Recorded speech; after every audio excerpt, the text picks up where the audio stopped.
Like, I mean, even as you mentioned with the BLM movement, they don't care what they are doing or what they think. They just care what's best for them and their, bottom line. And I think they are absolutely going to pursue this to the very end. They've been very steadfast and stubborn about it. As you kind of said, that's somewhat of the NFL mentality, but I think they do not care what happens to these players. I think the writing was on the wall when you look at the old NFL players dealing with the concussion issues.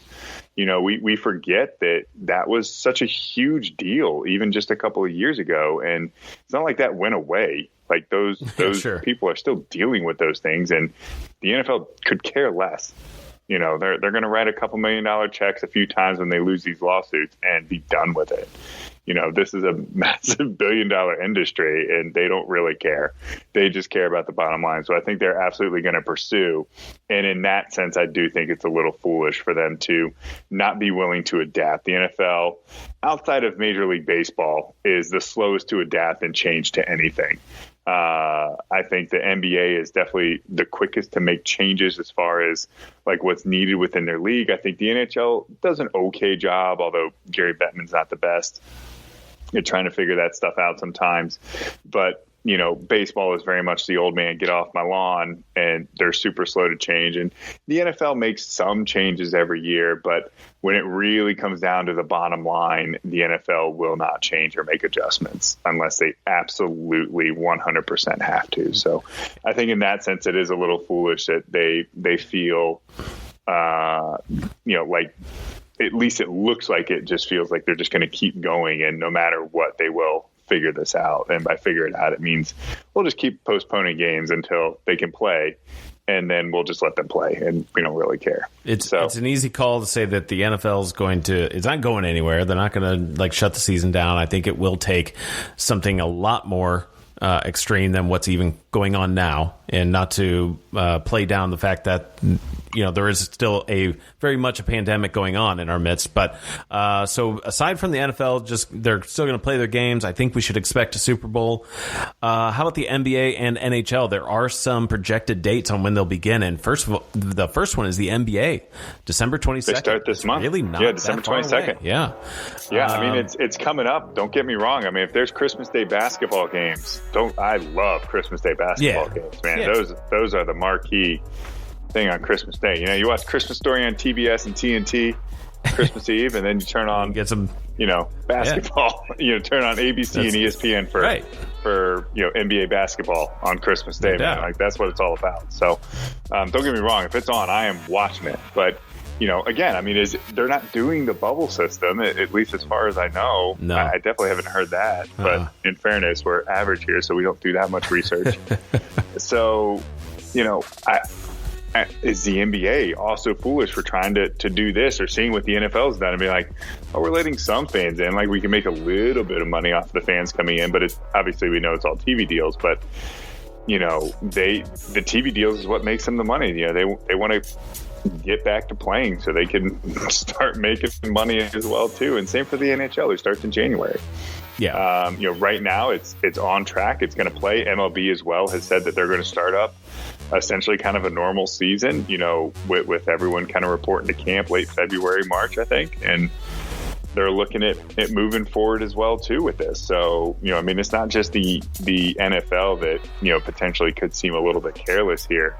It could be the other leagues, but I have a little bit more faith in the other leagues to try and do a little bit more, especially with what we saw with the NBA and the NHL with how their season finished. And the NHL, by the way, of course, moved the date. Didn't move the date, canceled the Winter Classic, which was going to be originally be held on January 1st. Now that is the projected opening day, if you will, the first puck drop of the 21 season, really, because it wouldn't be the 2020-21 season because it's already going to be in the new year. In fairness, Winter Classic is one of the greatest events that the NHL has ever decided to come up with. Oh, yeah. It's so awesome. The funny thing about the Winter Classic, though, is it's outside, and it would be safer to play in a COVID pandemic. Just food for thought. Maybe they should keep it. Just you don't have as many fans or anything. They should play all the January games outside. Yeah, I think Unless you're in I don't Texas, know what or- they're going to do, but my guess is they'll just move it to another year so that, because the Winter Classic is such a special thing. It came through course. St. Louis a couple years ago. I mean, it is an event. It is a spectacular, thing that the NHL puts on for these cities that get awarded the Winter Classic. So hopefully they'll just shift them back a year and still award, I don't even know where it was supposed to be this year, but award them the Winter Classic. So I think it was in Minneapolis. Yeah, at Target Field. Oh, Minnesota. Okay, Yeah. Well, that's definitely a great place to play hockey. So moving on, I got a who you got for you, Ty. You laid on me. And who is actually going to win the disastrous NFC East? Oh, God. The Giants, who are currently leading with 4 wins. Washington right behind them, 4 wins. And then not far behind them with 3 wins, the Eagles. And in last place, my wonderful Dallas Cowboys, also at 3 wins. Who wins the NFC? I still don't think it's going to be them. I got to go with the Giants. They kind of have a long shot. I like what you... I'll just also hand it off to you at this point. You did a little bit of homework in terms of forecasting on what you think they're going to wind up with. I still think the Giants have the best chance of coming away with the division with the current league. Yeah.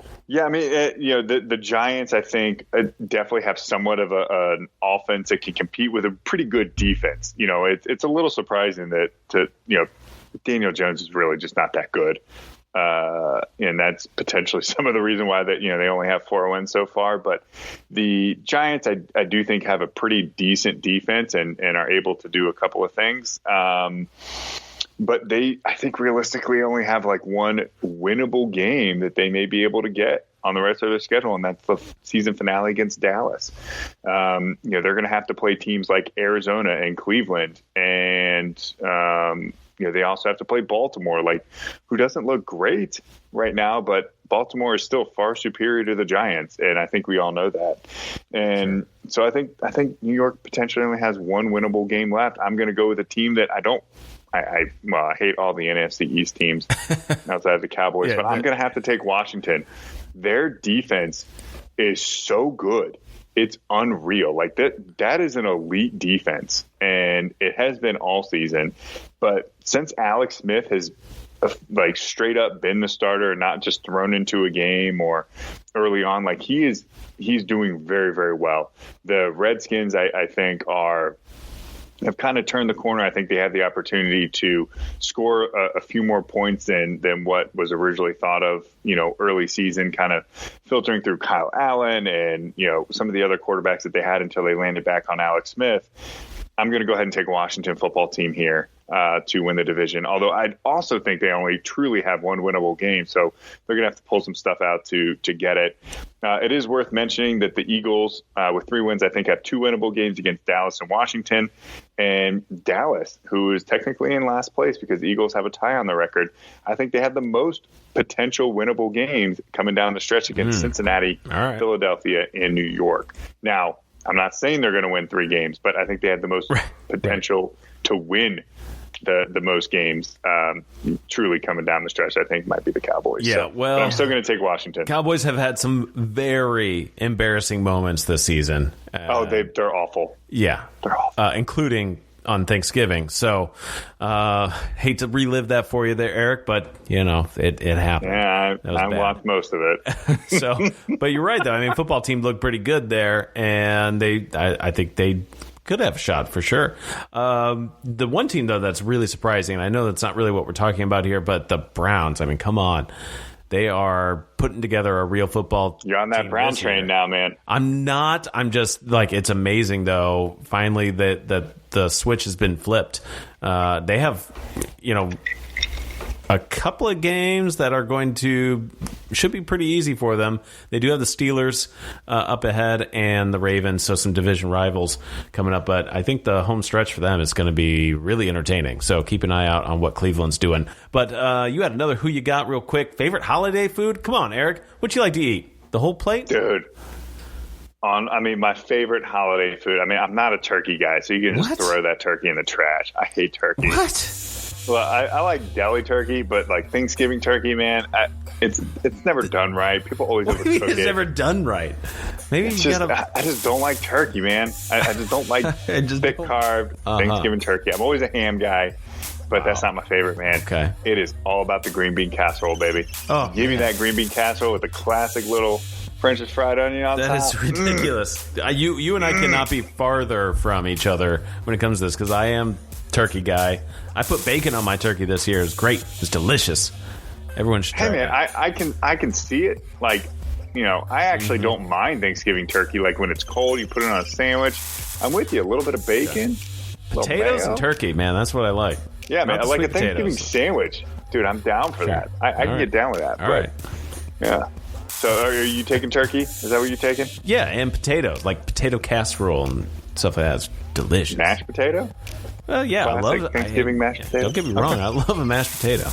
But anyway, we got to get to some lightning standings now. Well, before we do, have some breaking news. Most people probably already heard it by the time they're listening to this, but Russell Westbrook has been traded from the Houston Rockets to the Washington Wizards in exchange for John Wall and a first-round pick. This will be the talk of the town coming up tomorrow, all through the next week. On any sports channel you watch. So just so you know, we did get that breaking news tonight on Wednesday. But yes, into the lightning standings. Let's do it. Ty, you're going to go ahead and take the East. I will take the West. And whenever you're ready, go ahead. Yeah, I will. Well, I did mention that the Philadelphia Union had taken it all, got the Shield, number one spot, 47 points on the year. I will start at the bottom, though. Cincinnati, 14th place this year. Come on. What'd they do? They were my dark. I know. I was rooting for them. You know what, though? They only came away with... Well, so there's actually a discrepancy on the website. They say they have 4 wins, 15 losses, but in their home and away records, they only have a combined 2 wins. So I'm not sure what's going on there. Either way, it's pathetic.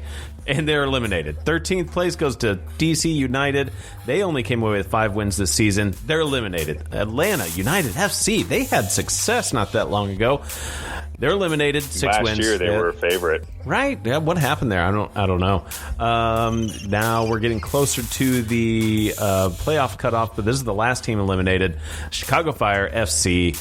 They had 5 wins, 10 losses, 8 draws. They're gone. They're out. Eliminated.